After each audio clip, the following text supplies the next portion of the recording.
ये हफ्तावार बाइबल का दरसीवाज Plainfield Christian Science Church Independent की जानब से है, जो न्यू जर्सी अमेरिका में वाक़ है। मज़ीद मालूमात के लिए आप हमारी वेबसाइट मुलाहिज़ा करें www.plainfieldcs.com। ये सबक 30 अक्टूबर 2022 बरोज़ इतवार हफ्ता के इख्तिताम पर आपके मताले की गर्ज से तैयार किया गया है। मज़मून दायमी सज़ा। सुनहरी मतन यूहन्ना। खुदा मोहब्बत है। जवाबी मतालिया यूहन्ना। क्योंकि ये पैगाम तुमने शुरू से सुना कि हम एक दूसरे से मोहब्बत रखें, हम जानते हैं कि मौत से निकल कर जिंदगी में दाखिल हो गए क्योंकि हम भाइयों से मोहब्बत रखते हैं। जो मोहब्बत नहीं रखता वो मौत की हालत में रहता है। हमने मोहब्बत को इसी से जाना है कि उसने हमारे वास्ते अपनी जान दे दी, और हम पर भी भाइयों के वास्ते जान देना फर्ज है। जिस किसी के पास दुनिया का माल हो और वो अपने भाई को मोहताज देख कर रहम करने में दरीग करे, तो उसमें खुदा की मोहब्बत क्यों कर कायम रह सकती है। ऐ बच्चों, हम कलाम और जुबान ही से नहीं बल्कि काम और सच्चाई के जरिए से भी मोहब्बत रखें। दरसीवाज बाइबल में से गलतियों। सारी शरीयत पर एक ही बात से पूरा अमल हो जाता है, यानी इससे कि तू अपने पड़ोसी से अपनी मानद मोहब्बत रख। मरकस। यीशु ने गलील में आकर खुदा की बादशाही की मुनादी की और कहा कि वक्त पूरा हो गया है और खुदा की बादशाही नज़दीक आ गई है। तौबा करो और खुशखबरी पर ईमान लाओ। लूका। और एक दिन ऐसा हुआ कि वो तालीम दे रहा था और फरीसी और शरा के मौलम वहां बैठे थे, जो गलील के हर गांव और यहूदिया और यरूशलेम से आए थे, और खुदाउन की कुदरत शिफा बख्शने को उसके साथ थी। और देखो, कई मर्द एक आदमी को जो मफलूज था चारपाई पर लाए और कोशिश की कि उसे अंदर लाकर उसके आगे रखें। और जब भीड़ के सबब से उसको अंदर ले जाने की राह ना पाई, तो कोठे पर चढ़कर खपरैल में से उसको खटोले समेत बीच में यीशु के सामने उतार दिया। उसने उनका ईमान देखकर कहा, ऐ आदमी, तेरे गुनाह मुआफ हुए। मैं तुझसे कहता हूँ, उठ, अपना खटोला उठाकर अपने घर जा। और वो उसी दम उसके सामने उठा और जिस पर पड़ा था उसे उठाकर खुदा की तमजीद करता हुआ अपने घर चला गया। इन बातों के बाद वो बाहर गया और लावी नाम एक महसूल लेने वाले को महसूल की चौकी पर बैठे देखा और उससे कहा, मेरे पीछे हो ले। वो सब कुछ छोड़कर उठा और उसके पीछे हो लिया। फिर लावी ने अपने घर में उसकी बड़ी ज़ियाफत की, और महसूल लेने वालों और औरों का जो उसके साथ खाना खाने बैठे थे बड़ा मजमा था। और फरीसी और उनके फकी उसके शागिर्दों से ये कहकर बुड़बुड़ाने लगे कि तुम क्यों महसूल लेने वालों और गुनाहगारों के साथ खाते पीते हो। यीशु ने जवाब में उनसे कहा कि तंदुरुस्तों को तबीब की ज़रूरत नहीं, बल्कि बीमारों को। मैं रास्तबाजों को नहीं बल्कि गुनाहगारों को तौबा के लिए बुलाने आया हूँ। मत्ती। वो इस भीड़ को देखकर पहाड़ पर चढ़ गया, और जब बैठ गया तो उसके शागिर्द उसके पास आए, और वो अपनी जुबान खोलकर उनको यूं तालीम देने लगा, अगर तुम्हारी रास्तबाजी फकीहों और फरीसियों की रास्तबाजी से ज्यादा ना होगी तो तुम आसमान की बादशाही में हरगिज दाखिल ना होगे। तुम सुन चुके हो कि अगलों से कहा गया था कि खून न करना, और जो कोई खून करेगा वो अदालत की सजा के लायक होगा। लेकिन मैं तुमसे ये कहता हूँ कि जो कोई अपने भाई पर गुस्से होगा वो अदालत की सजा के लायक होगा, और जो कोई अपने भाई को पागल कहेगा वो सदरे अदालत की सजा के लायक होगा, और जो उसको अहमक कहेगा वो आतिश जहन्नम का सजावार होगा। बस अगर तू कुर्बानगाह पर अपनी नज़र गुजरानता हो और वहां तुझे याद आए कि मेरे भाई को मुझसे कुछ शिकायत है, तो वहीं कुर्बानगाह के आगे अपनी नज़र छोड़ दे और जाकर पहले अपने भाई से मिलाप कर, तब आकर अपनी नज़र गुजरान। रोमियो। बस ए भाइयों, मैं खुदा की रहमतें याद दिलाकर तुमसे इल्तमास करता हूँ कि अपने बदन ऐसी कुर्बानी होने के लिए नजर करो जो जिंदा और पाक और खुदा को पसंदीदा हो। यही तुम्हारी माकूल इबादत है। मोहब्बत बेरिया हो, बदी से नफरत रखो, नेकी से लिपटे रहो। बरादराना मोहब्बत से आपस में एक दूसरे को प्यार करो, इज्जत की रौ से एक दूसरे को बेहतर समझो। कोशिश में सुस्ती ना करो, रूहानी जोश में भरे रहो, खुदावंद की खिदमत करते रहो, उम्मीद में खुश, मुसीबत में साबर, दुआ करने में मशगूल रहो, मुकद्दसों की एहतियाजें रफा करो, मुसाफिर परवरी में लगे रहो। जो तुम्हें सताते हैं उनके वास्ते बरकत चाहो, लानत न चाहो। खुशी करने वालों के साथ खुशी करो, रोने वालों के साथ रो। आपस में यकदिल रहो, ऊंचे ऊंचे ख्याल न बांधो, बल्कि अदना लोगों की तरफ मतवज्जो हो। अपने आप को अक्लमंद न समझो, बदी के इवज किसी से बदी ना करो। जो बातें सब लोगों के नज़दीक अच्छी हैं उनकी तदब्बुर करो। जहाँ तक हो सके तुम अपनी तरफ से सब आदमियों के साथ मेल मिलाप रखो। बदी से मगलूब ना हो, बल्कि नेकी के जरिए से बदी पर गालिब आओ। यूहन्ना। ऐ मेरे बच्चों, ये बातें मैं तुम्हें इसलिए लिखता हूँ कि तुम गुनाह ना करो, और अगर कोई गुनाह करे तो बाप के पास हमारा एक मददगार मौजूद है, यानी यीशु मसीह रास्तबाज, और वही हमारे गुनाहों का कुफारा है, और ना सिर्फ हमारे ही गुनाहों का बल्कि तमाम दुनिया के गुनाहों का। अगर हम उसके हुक्मों पर अमल करेंगे तो इससे हमें मालूम होगा कि हम उसे जान गए हैं। जो कोई ये कहता है कि मैं उसे जान गया हूँ और उसके हुक्मों पर अमल नहीं करता, वो झूठा है और उसमें सच्चाई नहीं। हाँ, जो कोई उसके कलाम पर अमल करे उसमें यकीनन खुदा की मोहब्बत कामिल हो गई है। हमें इसी से मालूम होता है कि हम उसमें हैं।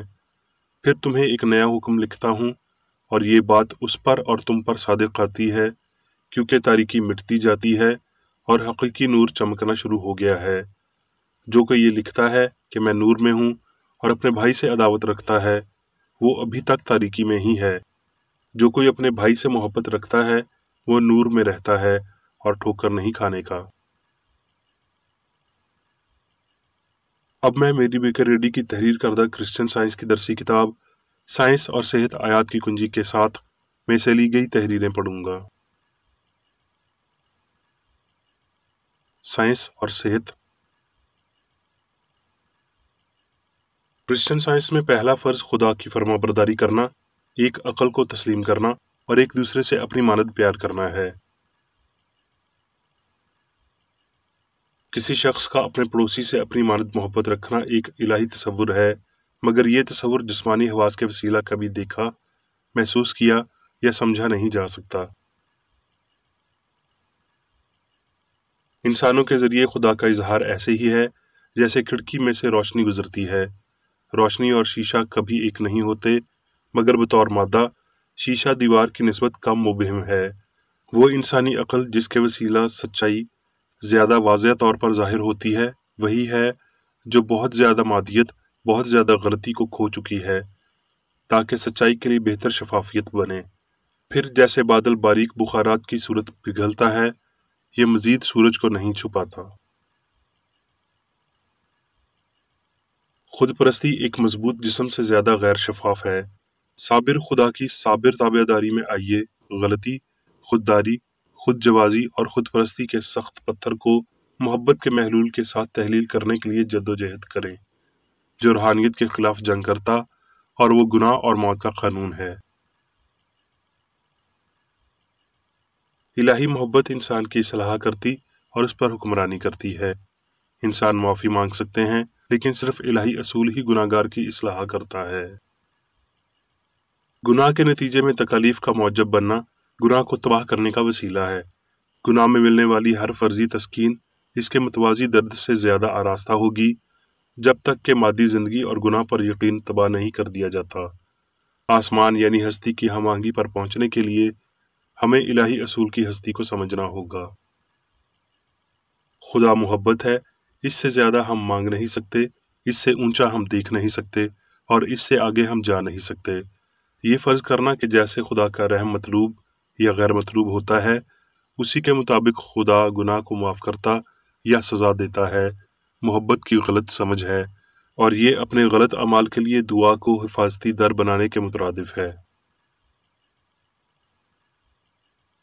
اگر تبدیلی، جسے موت کہا جاتا ہے، گناہ، بیماری اور موت کے یقین کو تباہ کر دیتی ہے، تو اس شکست کے موقع پر خوشی فتح مند ہوتی ہے اور ہمیشہ کے لیے مستقل ہو جاتی ہے، لیکن ایسا ہوتا نہیں۔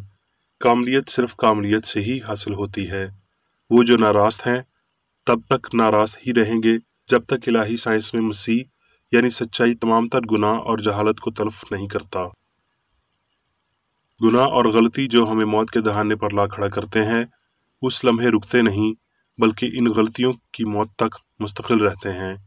مکمل طور پر روحانی بننے کے لیے انسان کو بے عیب ہونا چاہیے، اور یہ صرف تبھی ہو سکتا ہے جب وہ کاملیت تک پہنچتا ہے۔ اگرچہ عمل میں مقتول ہوتے ہوئے ایک قاتل گناہ کو کبھی ترک نہیں کرتا، وہ یہ ماننے کے لیے مزید روحانی نہیں ہے کہ اس کا بدن مرا ہے، اور یہ نہیں جانتا کہ اس کی ظالم سوچ نہیں مری۔ اس کے خیالات تب تک پاکیزہ نہیں ہوتے جب تک بدی کو اچھائی کے ذریعے غیر مسلح نہیں کیا جاتا۔ اس کا بدن اتنا ہی مادی ہے جتنی اس کی عقل ہے، اور اس کے برعکس بھی۔ یہ قیاس آرائیاں کہ گناہ معاف کیا جاتا ہے، لیکن بھولا نہیں جاتا کہ گناہ کے دوران خوشی اصل ہو جاتی ہے، کہ جسم کی نام نہاد موت گناہ سے آزاد کر دیتی ہے، اور یہ کہ خدا کی معافی گناہ کی تباہی کے علاوہ کچھ نہیں ہے۔ یہ سب گمبھیر غلطیاں ہیں۔ ہم جانتے ہیں کہ جب آخری نرسنگا پھونکا جائے گا، سب ایک پل میں بدل جائے گا، مگر حکمت کا یہ آخری بلاوا تب تک نہیں آ سکتا جب تک بشر مسیحی کردار کی ترقی میں ہر ایک چھوٹے بلاوے کو پہلے سے ہی تسلیم نہ کرتے ہوں۔ انسان کو یہ گمان رکھنا چاہیے کہ موت کے تجربے کا یقین انہیں جلالی ہستی میں بیدار کرے گا۔ آسمان کوئی جگہ نہیں، عقل کی الہی حالت ہے، جس میں عقل کے تمام تر ظہور ہم آہنگ اور فانی ہوتے ہیں، کیونکہ وہاں گناہ نہیں ہے، اور انسان وہاں خود کی راست بازی کے ساتھ نہیں، خداوند کی سوچ کی ملکیت میں پایا جاتا ہے، جیسا کہ کلام یہ کہتا ہے۔ نفرت، حسد، بے ایمانی، خوف اور ایسی دیگر چیزیں انسان کو بیمار بناتی ہیں، اور جب تک یہ بدن میں ذہنی طور پر خود کو بہتر نہیں بناتا، نہ مادی ادویات نہ ہی عقل مستقل طور پر اس کی مدد کر سکتی ہیں، اور یوں اسے اس کے تباہ کرنے والوں سے محفوظ رکھتی ہیں۔ بنیادی غلطی فانی عقل ہے۔ نفرت ظالمانہ خواہشات کو بھڑکاتی ہے۔ بدکار عزائم اور مقاصد کسی بھی ایسے انسان کو جو نیچ قسم کی جوان مردی سے اوپر ہو، ایک مصیبت زدہ مایوس انسان بناتے ہیں۔ کرسچن سائنس انسان کو خواہشات کا مالک بننے، شفقت کے ساتھ نفرت کو ایک تعطل میں روکنے، پاکیزگی کے ساتھ شہوت پر، خیرات کے ساتھ بدلے پر فتح پانے، اور ایمانداری کے ساتھ فریب پر قابو پانے کا حکم دیتی ہے۔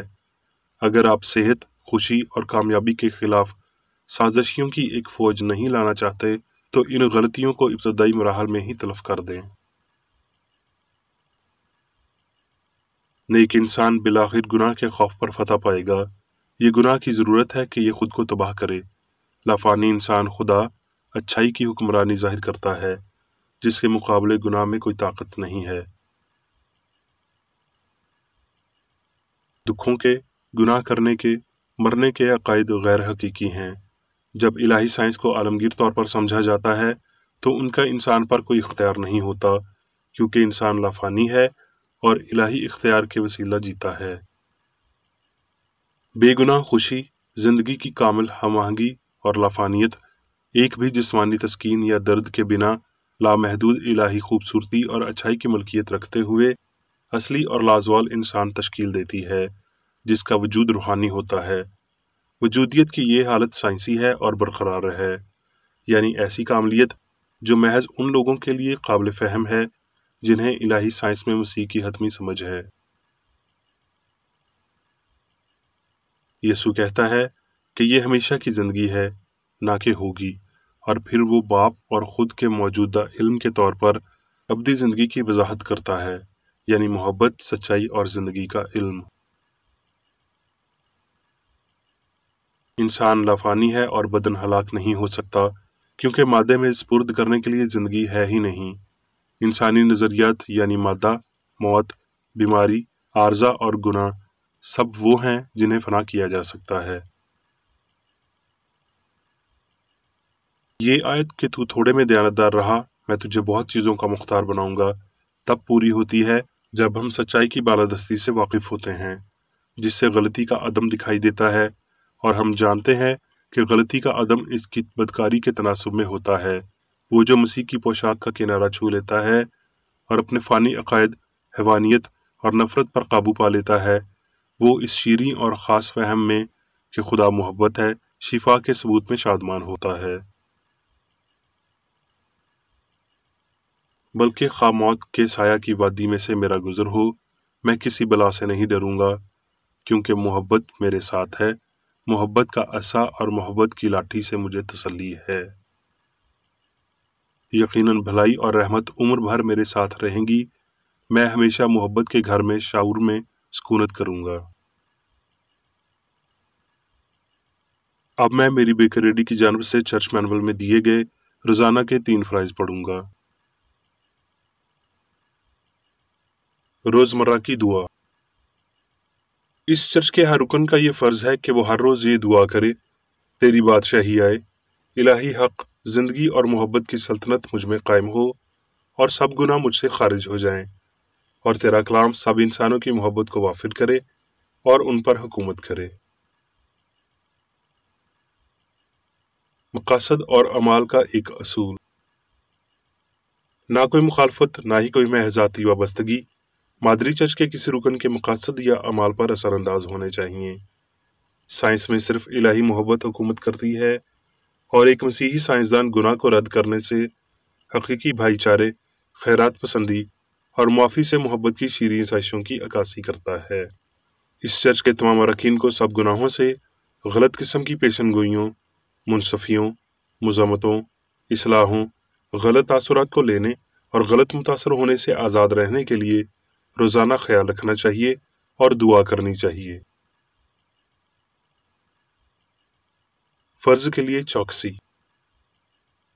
اس چرچ کے ہر رکن کا یہ فرض ہے کہ وہ ہر روز جارحانہ ذہنی آراء کے خلاف خود کو تیار رکھے اور خدا اور اپنے قائد اور انسانوں کے لیے اپنے فرائض کو نہ کبھی بھولے اور نہ کبھی نظر انداز کرے۔ اس کے کاموں کے باعث اس کا انصاف ہوگا، وہ بے قصور یا قصوروار ہوگا۔